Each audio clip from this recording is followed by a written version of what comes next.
I don't know, but somebody else does. And we'll hear from him in just a little bit. I can tell you what doesn't cause heart disease: high cholesterol. Hello everyone, Semiretiredbob here. I talk about the carnivore diet, all things related to the carnivore diet, and miscellaneous odds and ends.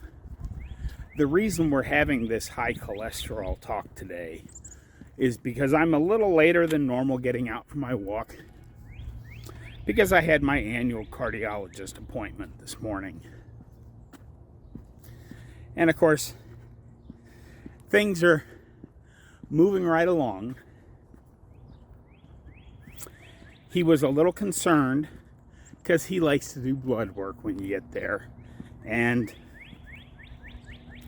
my total cholesterol was a little on the high side according to him. It was just under 400, which is, as most people would say that follow the lipid hypothesis, that's a little high. But then he did his scans, and my CAC score came down again only by about another 15 points, which doesn't sound like a lot, but when we consider once you have heart disease, your CAC score goes up by 10 to 15% a year. Until, as I did, you need a triple bypass surgery, or worse. The thing that's interesting, and by the end of the appointment, he's like, I don't know what you're doing. I don't agree with everything you're doing, but keep on doing it. Because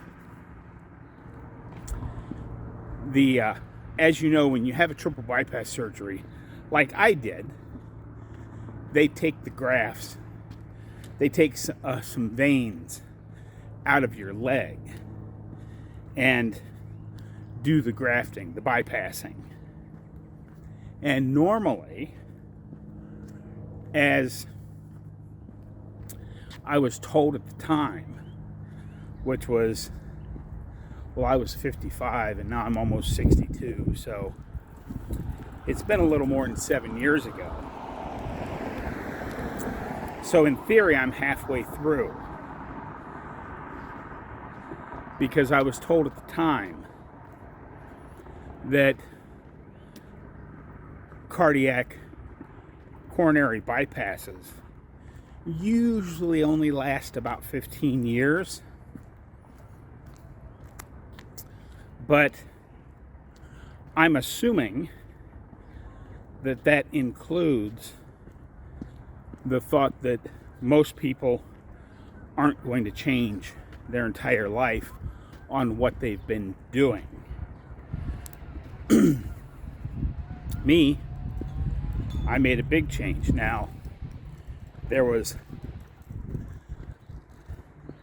3.5, 4 years in there where I did not really change much. But the exciting part about today's visit is that the scans of my graphs showed that they're in perfectly good shape. He said, I can't say they look as good as the day we put them in, but they're very close, and they're much better than anybody else I've seen. You can take that for what you will. I'm not a doctor. I don't play one on TV. I don't pretend to know very much about it. But I can tell you about my N=1 experiment. So that's what happened to me this morning. It's pretty exciting stuff, because I remember the pain of first waking up from my triple bypass surgery was so much that I had decided then and there that if they have to do it again, I'll be 70. So I guess it's still 8 years out when I turn 62. And then I had figured it out because I was 55. It'd be about my 70th birthday when I'll have to get it redone. And I had decided at that time that was too much pain, too much recovery, too much everything. If they have to be redone, I'm at that time had decided I'm not going to do it. But now, and of course, yes, I could still die of a heart attack tonight. Absolutely. But I think the odds are very low. My cardiologist thinks the odds are very low. And my graphs look like they've still got plenty of life left in them. But you don't have to take my word for any of this stuff. As I finish up my walk here, let's go ahead and insert this clip. It's about 8 minutes long, and the section, if you've watched all of my interviews, this came out about a year ago. Hopefully sometime in the next couple months I get to talk to Professor K again. But this is what he said when I posed the question, in your opinion, what are the probable causes of heart disease? And this is what he said. Right. Okay. This is a fascinating one, and it's one that, obviously I've studied for several decades. I've contributed to the peer-reviewed literature in this field. I've taught it to pre-med students and others that are going to end up working in the NHS health services in the UK and in other parts of the world as well.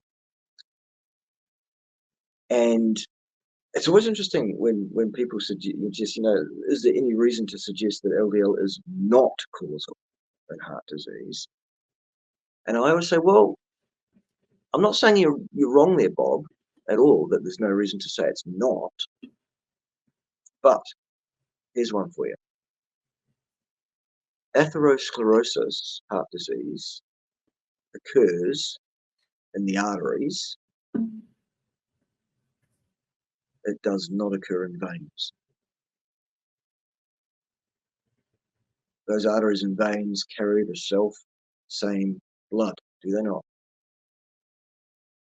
Yes, they Containing the same cholesterol carried by the same carriers. And yet, on the venous side of your circulation, no atherosclerosis. None. Okay?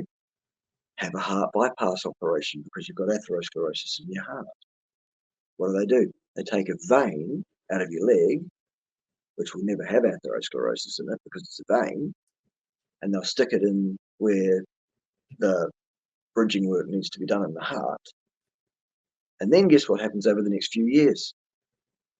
That vein starts to develop atherosclerosis.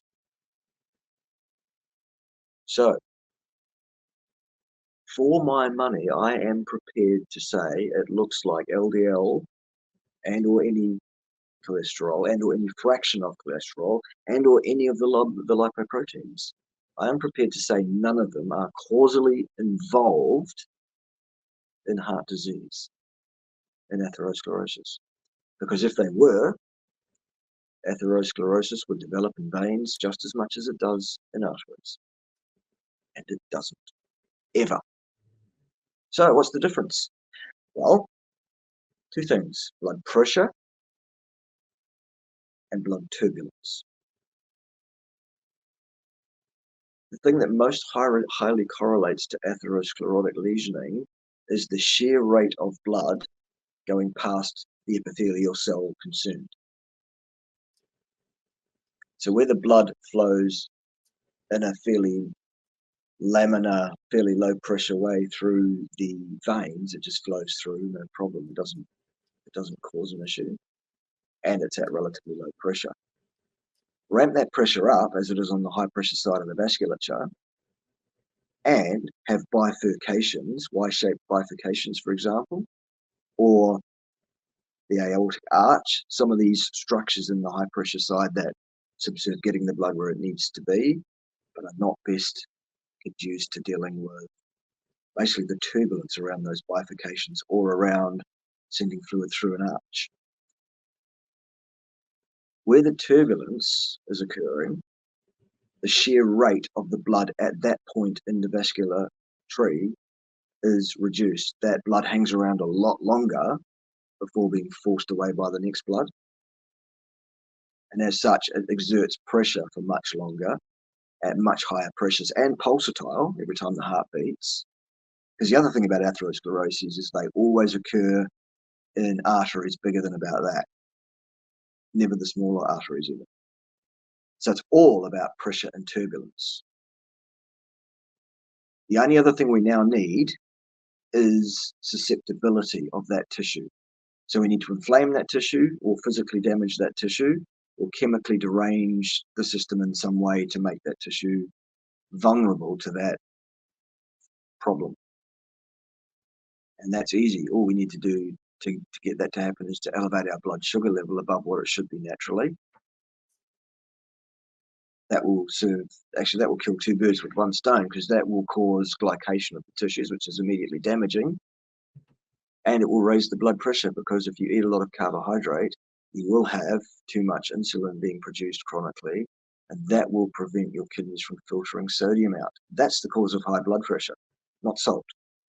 Because if you're healthy, your kidneys work properly, and if you eat too much salt, it filters it out. It's the too much insulin that stops that happening. So then you get the edema and all of that. It becomes a self-serving problem, the whole thing. And then eventually you've got either a heart attack or congestive heart failure. So the causes are high blood pressure and derangement of molecules via oxidative damage and or glycative damage, both of which are also ameliorable. The only reason that we're not really doing a great job of that, I guess, is because the medical establishment is still firmly focused on believing that LDL is the causal agent, which is akin to blaming forest fires on the fire crews, frankly. It's that ridiculous. So